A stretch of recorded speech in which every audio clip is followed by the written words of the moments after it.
Bonjour les héros. Alors aujourd'hui je vous parle d'une bande dessinée que j'ai découverte à la bibliothèque. Alors en fait je connaissais déjà le titre La quête des Willan, c'est de Pierre Bottero parce que voilà le livre.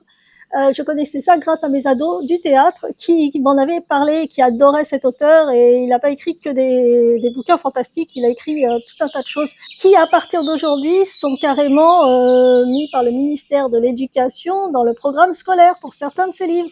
Donc je vous dis ça après le générique, je vous raconte l'histoire de La quête des Willan et de Pierre Bottero.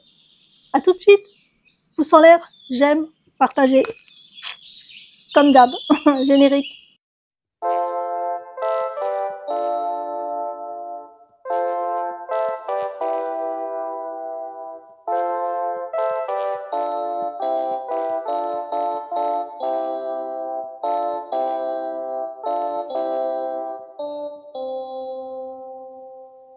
En fait, j'ai découvert La quête des Willan par mes ados, comme je vous l'ai dit. Ils m'ont demandé de venir au salon du livre avec eux. C'était il y a une quinzaine d'années, je crois que c'était il y a 15 ans.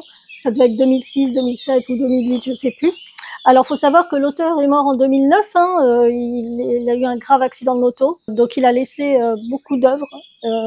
Et c'est pour ça qu'aujourd'hui, même l'Éducation nationale a mis certaines de ses œuvres dans le programme scolaire depuis 2013, je crois qu'ils ont commencé, et ils en ont mis plusieurs par la suite, parce qu'il a écrit des choses comme Zouk, une jeune fille anorexique par exemple. Il a écrit plein de romans en fait, là je vous dis Zouk, mais il y en a tellement. Même en tant qu'adulte, franchement, je suis rentrée dans son monde de Gwenda Lavire, et franchement, c'est un auteur incroyable. Alors moi, comme j'ai eu la chance de le rencontrer au Salon du Livre, il m'a même dédicacé son livre.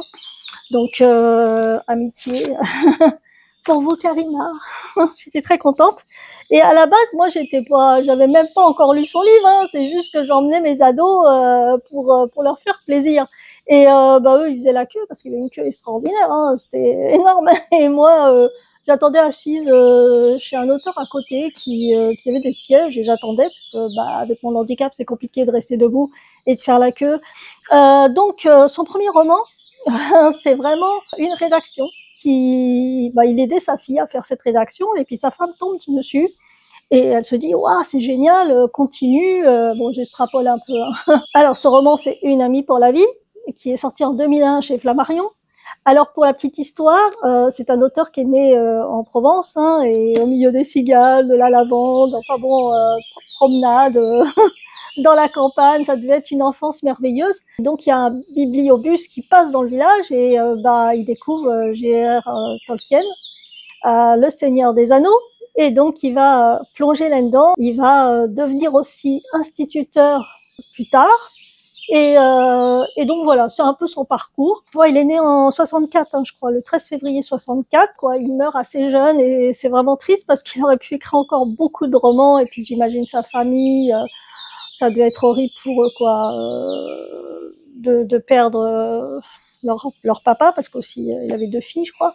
Ouais, triste, vraiment triste, parce que les ados de mon association, franchement, quand ils ont appris ça, c'est eux qui me l'ont appris, ils étaient complètement effondrés. Donc je pense ça a fait de la peine à énormément de monde, son décès, et il était vachement aimé. Et c'est tout ce qu'on peut souhaiter à un auteur, d'être apprécié à ce point, et puis d'être encore lu après sa mort. C'est extraordinaire. Donc voilà, donc je vous en dis pas trop sur la quête des Willan.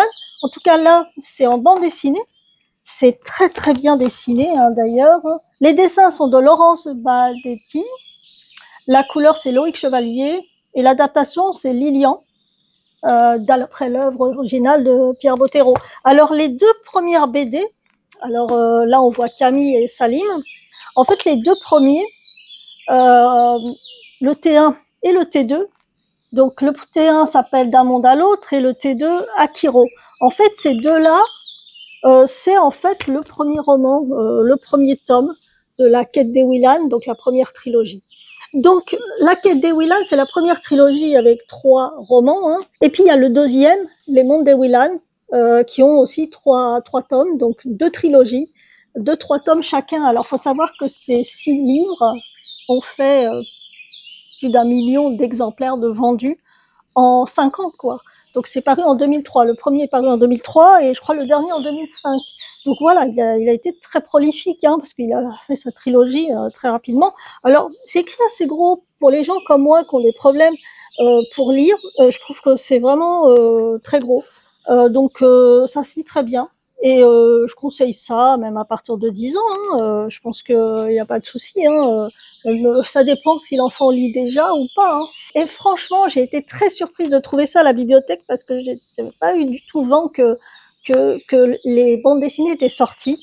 Et donc là, j'ai pris les deux premiers, donc je les ai lus. Là, je vais les rendre et je vais essayer de récupérer le 3, 4, 5, 6. Voilà, parce que je pense que 2 tomes à chaque fois de bande dessinée, c'est un tome livre. Donc je pense qu'il faut les 6 pour avoir la première trilogie de la quête des Willan. Les petits phénix, c'est un journal que je faisais avec les ados et les adultes aussi. Hein. Il y avait même un enfant qui écrivait aussi, qui avait 8 ans. Et donc en fait, c'était un 12 pages. Et vous voyez, à l'intérieur, c'était vraiment des choses très différentes. Et on avait fait un article sur Pierre Bottero. C'était le premier qui était sorti, le premier journal, le numéro 1. Donc là, par exemple, c'était un article Mangatitude, c'était sur les mangas.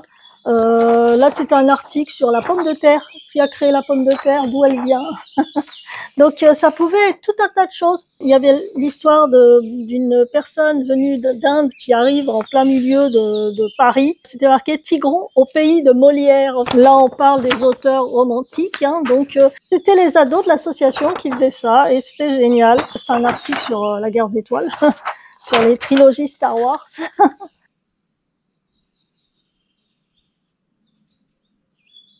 Là, il y avait un article sur le miel. Enfin bon, c'était vraiment très très varié. Bon, c'était une petite parenthèse. Donc, on va revenir sur la quête des Willan. Je vous conseille vraiment les bandes dessinées. Si vous avez du mal à lire les romans, enfin si vos ados, les jeunes enfants ont du mal avec les romans, franchement, les bandes dessinées sont très simples à lire, vraiment super. Moi, j'ai adoré les lire. C'est un résumé en fait du roman, hein, d'une certaine manière, parce que bon, on peut pas mettre autant de choses que dans le roman, hein, ça c'est sûr. Mais franchement, c'est génial. Et toujours, hein, j'ai fait une vidéo sur les bibliothèques. Franchement, c'est génial les bibliothèques parce que vous pouvez récupérer des romans, des BD. Et si vous n'avez pas beaucoup d'argent, et c'est toujours c'est mieux que rien. Même si vous pouvez pas les garder chez vous après, c'est pas grave, vous les lisez, vous les rendez, il y a quelqu'un d'autre qui va les lire et ainsi de suite. Et puis si vous voulez encore les relire, vous pouvez aller les rechercher, les commander s'ils sont déjà pris. En tout cas, moi je vous conseille les 2 trilogies des Willan. Je vous souhaite de bonnes lectures, amusez-vous bien et j'espère que je vous ai donné envie de lire cet auteur. Allez, c'est à bientôt les héros, pouce en l'air, abonnez-vous, partagez, aimez la chaîne YouTube Andy Heroes. C'est parfait. Bisous, bisous les héros, avec la quête des Willan.